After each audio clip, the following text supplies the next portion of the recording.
नमस्कार, मैं रंजीत तिवारी, संस्कृत शिक्षक, modern public school online education में सभी छात्रों का स्वागत है। आज का विषय संस्कृत पाठ चतुर्थ और लिंग तथा वचन पर है। आज का विषय है लिंग तथा वचन। आज हम लोग पढ़ेंगे क्या? लिंग तथा वचन।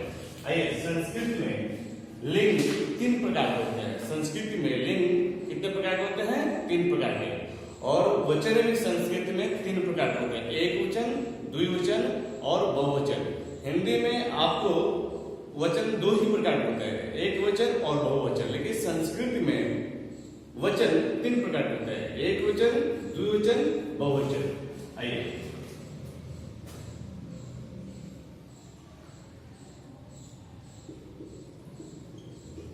डायग्राम के माध्यम से भी आपको समझाएंगे। ये लिंग हो गया। लिंग ये आपको 3 प्रकार के होते हैं, एक पुल्लिंग हो गया,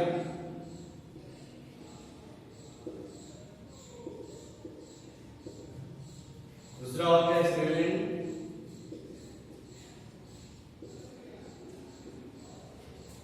और तीसरा हो गया नपुंसक लिंग।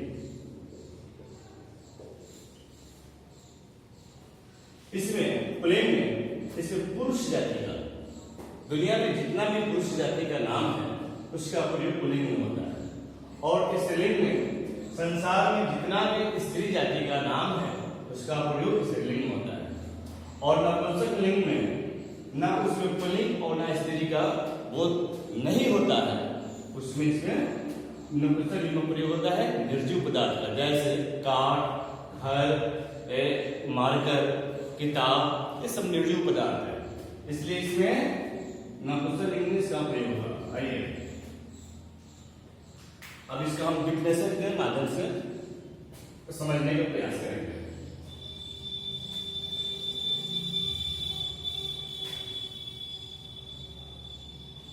सबसे पहले आप लोग प्रश्न बनाएंगे। लिंग किसे कहते हैं?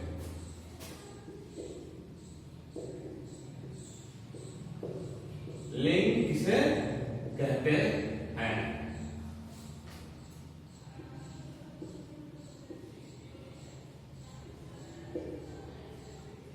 लिंग आप लोग पढ़ेंगे क्या? लिंग किसे कहते हैं? अभी आप क्वेश्चन बनाएंगे, लिंग किसे कहते हैं? उत्तर में जिस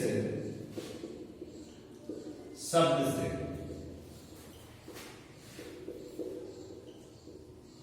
पुरुष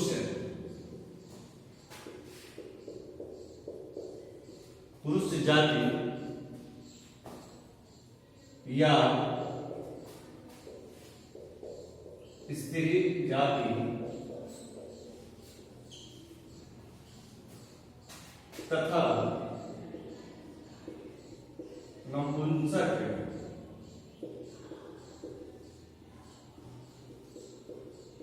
जाति का बोध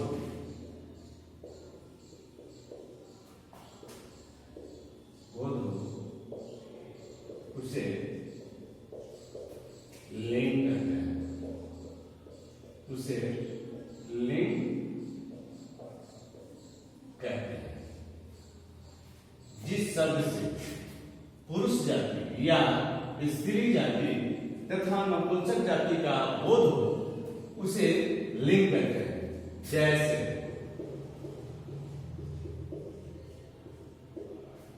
अश्व,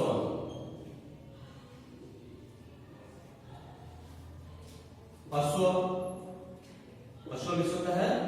घोड़ा। बालिका,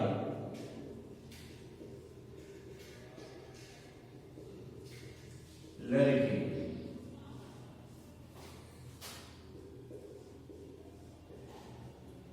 फलम, फल।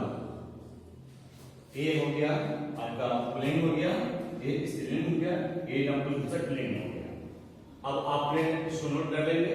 जिस शब्द से पुरुष जाति या स्त्री जाति, जिस शब्द से पुरुष जाति या स्त्री जाति तथा नपुंसक जाति का बोध हो उसे लिंग कहते हैं।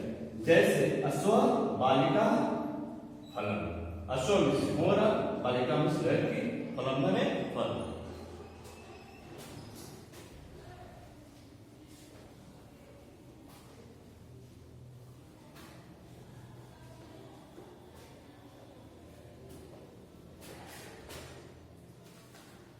क्वेश्चन नंबर 2, लिंग के कितने भेद होते हैं? लिंग के कितने भेद होते हैं? उत्तर, लिंग के 3 भेद होते हैं। 3 भेद होते हैं।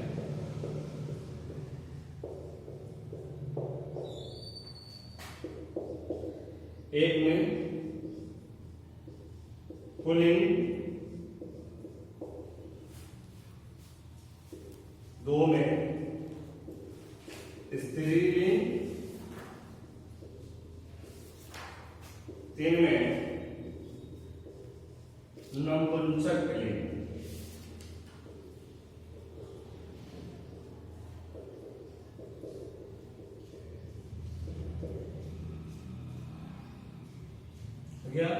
पुल्लिंग, स्त्रीलिंग और नपुंसक लिंग। तो संस्कृत में कितने लिंग हो गए? संस्कृत में लिंग के 3 भेद हो गए, पुल्लिंग, स्त्रीलिंग और नपुंसक लिंग। अब हम चर्चा करेंगे पुल्लिंग का। अब हम चर्चा करेंगे पुल्लिंग का।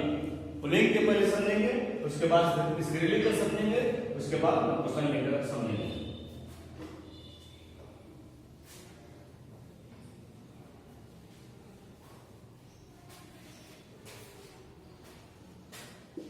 क्वेश्चन नंबर 1,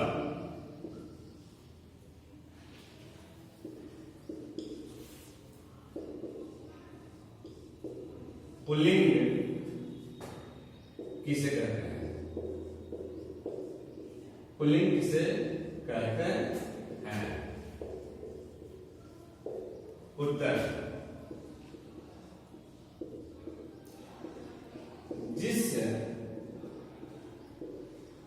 शब्द से पुरुष, जिस शब्द से पुरुष जाति का बोध हो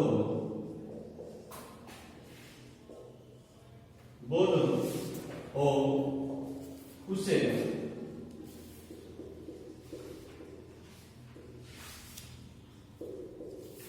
पुल्लिंग कहते हैं। उसे पुल्लिंग कहते हैं।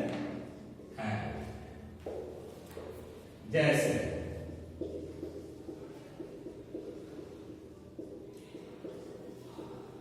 वानर અને बंदर, बालक, लड़का,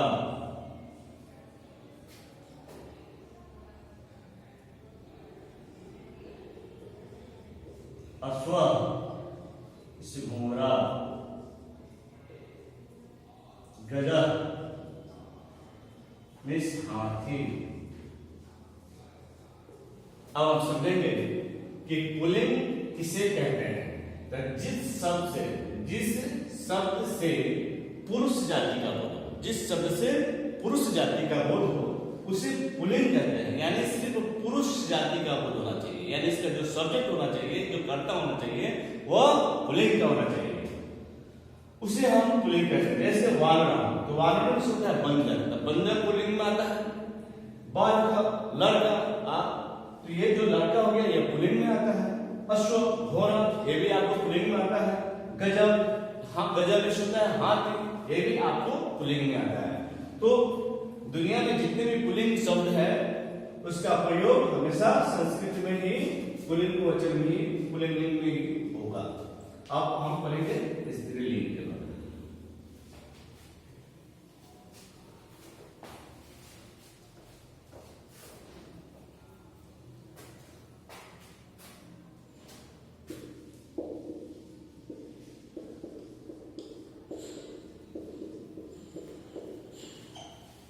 स्त्रीलिंग किसे कहते हैं?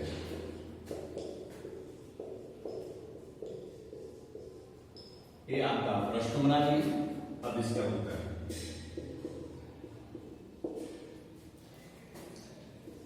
जिस शब्द से स्त्री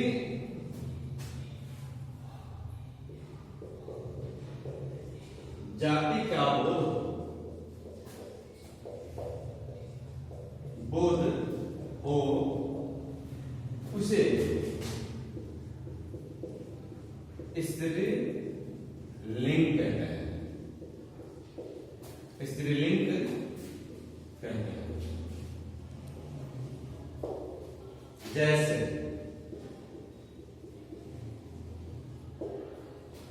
बालिका,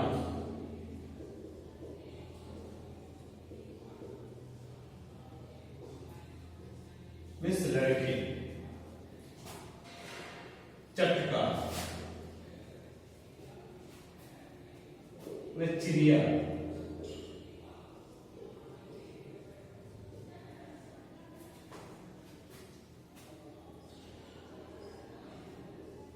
लूता, मिस मकड़ी, लूता मिस मकड़ी,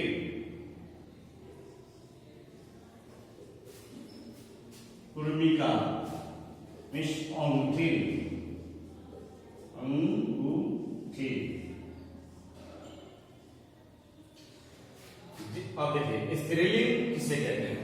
तो जिस शब्द से स्त्री जाति का बोध हो उसे स्त्रीलिंग कहते हैं। यानी दुनिया में जितने भी स्त्री जाति का जो भी शब्द है उसका प्रयोग हमेशा स्त्रीलिंग में ही होता है। जैसे बालिका मिस लड़की, चटका मिस चिड़िया, लूता मिस मकड़ी और उर्मिका मिस अंगूठी। ये शब्द स्त्रीलिंग में प्रयोग होता है। अब हम पढ़ेंगे नपुंसक लिंग के बारे में।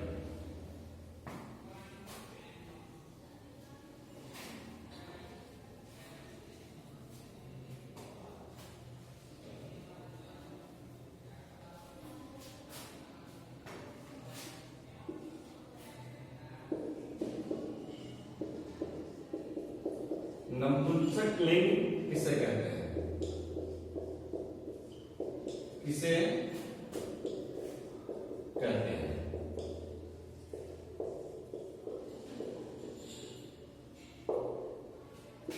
उत्तर जिस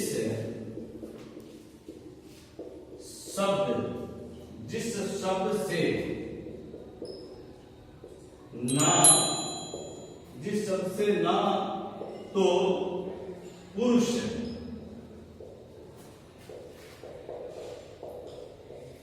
जाति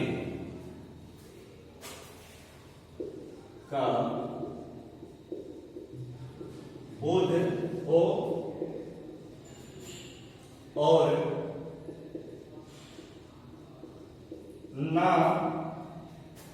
ही स्त्री जाति का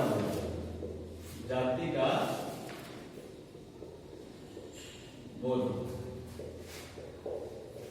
उसे नपुंसक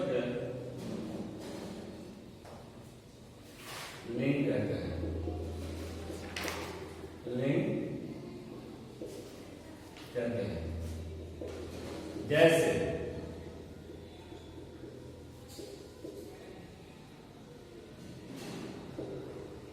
कमलम, कमल, भवनम,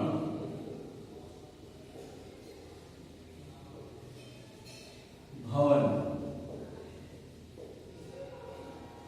गृहम,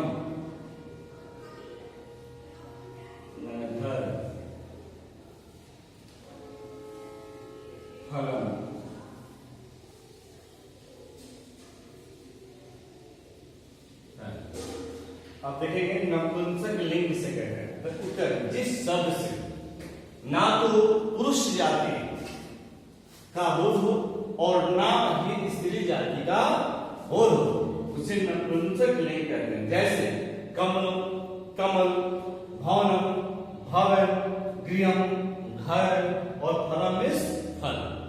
तब अभी आपने लिंग के बारे में आपको बताया गया, लिंग के बारे में आपने पढ़ा। अब हम पढ़ेंगे वचन के बारे में।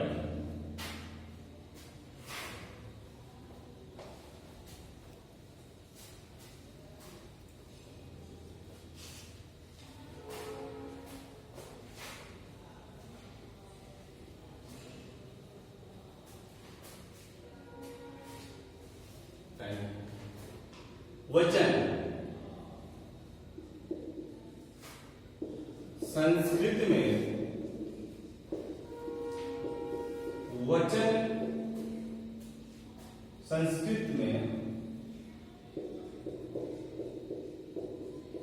वचन का, वचन कितने प्रकार के होते हैं, कितने प्रकार के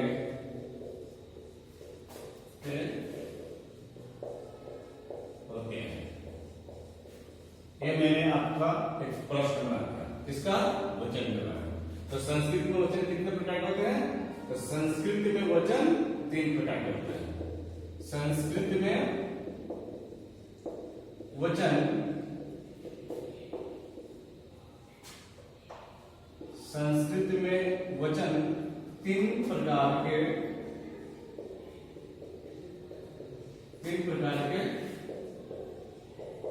होते हैं। एक में एक वचन, 2 में द्विवचन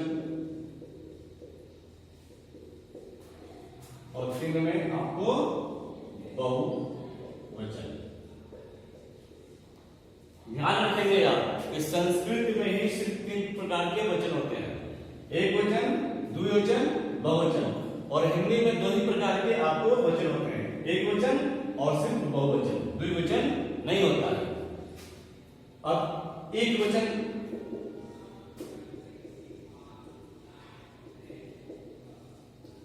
आप एक वचन के बारे में जानते हैं, जिसमें एक जाति का बोध हो उसे एक वचन कहते हैं, जिसमें एक जाति का बोध हो उसे क्या कहते हैं, एक वचन कहते हैं। द्विवचन, जिसमें द्वि जाति का बोध हो उसे द्विवचन कहते हैं। और बहुवचन, जिसमें 2 से अधिक जातियों का या 2 से अधिक व्यक्तियों का बोध हो उसे हम बहुवचन कहते हैं।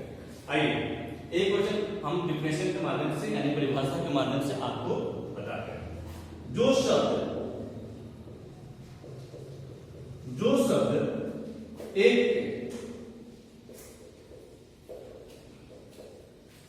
पदार्थ का ज्ञान कराए उसे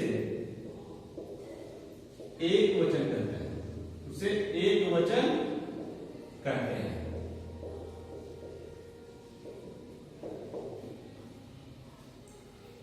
उसे एक वचन कहते हैं।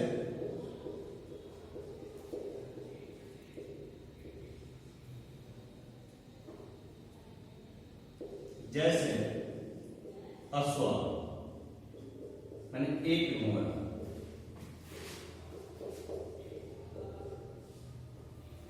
फल एक फल,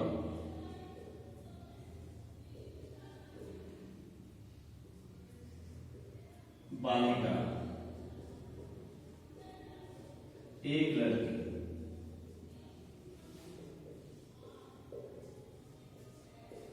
देखिए एक वचन में जो शब्द एक पदार्थ है एक जाति का ज्ञान कराए उसे एक वचन कहते हैं। जैसे अश्व माने एक घोड़ा, एक घोड़ा कहने का मतलब हुआ कि एक जाति का बोल रहा है।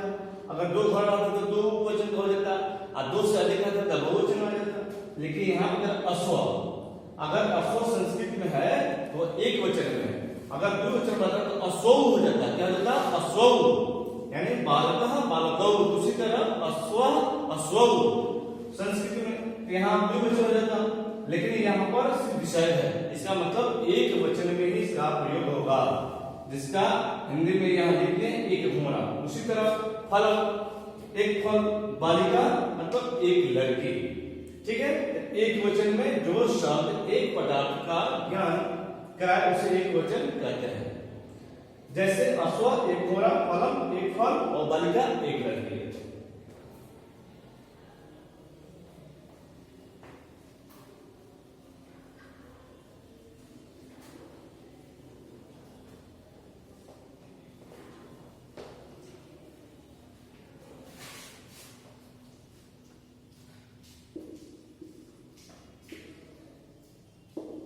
द्विवचन, द्विवचन जो शब्द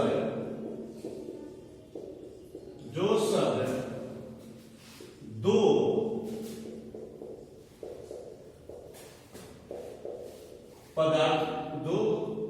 पदार्थों का ज्ञान कराए उसे द्विवचन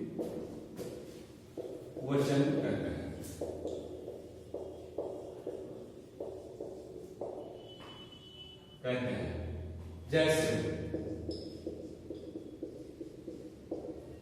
अश्व, हम आपको पहले भी बताए थे कि अश्व एक वचन, अश्व माने दो घोड़े, दो घोड़ा। फले दो फल, बालिके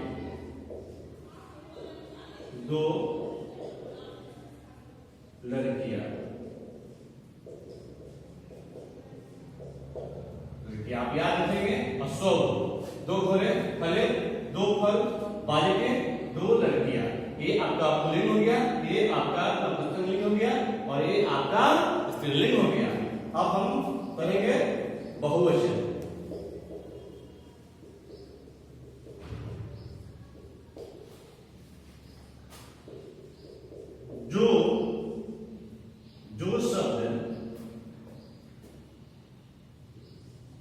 जो शब्द दो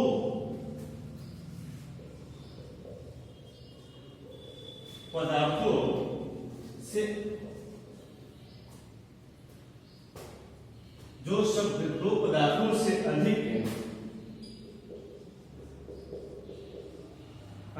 का ज्ञान कराए उसे बहुवचन कहते हैं। यानी बहुवचन में जो शब्द या दो या दो से अधिक पदार्थों से अधिक का ज्ञान कराए उसे बहुवचन कहते हैं। या दो से अधिक जाति का बोध कराए उसे हम बहुवचन भी कहते हैं। इसको इस तरह भी लिख सकते हैं। अब इसका कैसे हम समझ लेंगे।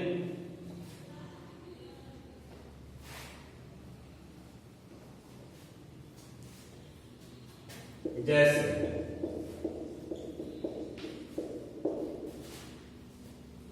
अश्व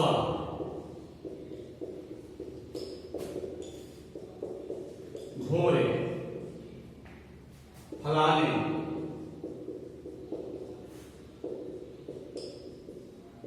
बहुत फल, चटका,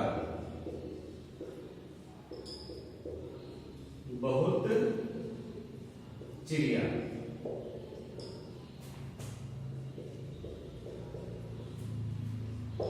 देखिए बहुवचन में ये आपको पुल्लिंग हो गया, अश्व अश्वा घोड़े, यानी घोड़े का मतलब बहुवचन हो गया। फलाने बहुत फल, चटका बहुत चिड़िया, यानी आपका ये हो गया पुल्लिंग हो गया, ये नपुंसकलिंग हो गया और ये आपका स्त्रीलिंग हो गया। इस तरह से आज के वीडियो में हमने लिंग तथा वचन के बारे में पढ़े।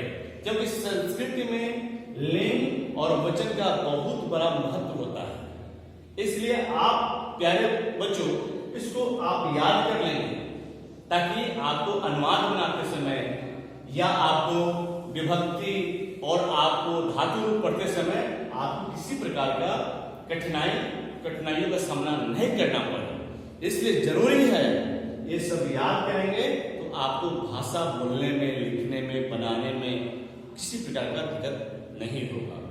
आज के वीडियो में इतना ही। बहुत बहुत धन्यवाद।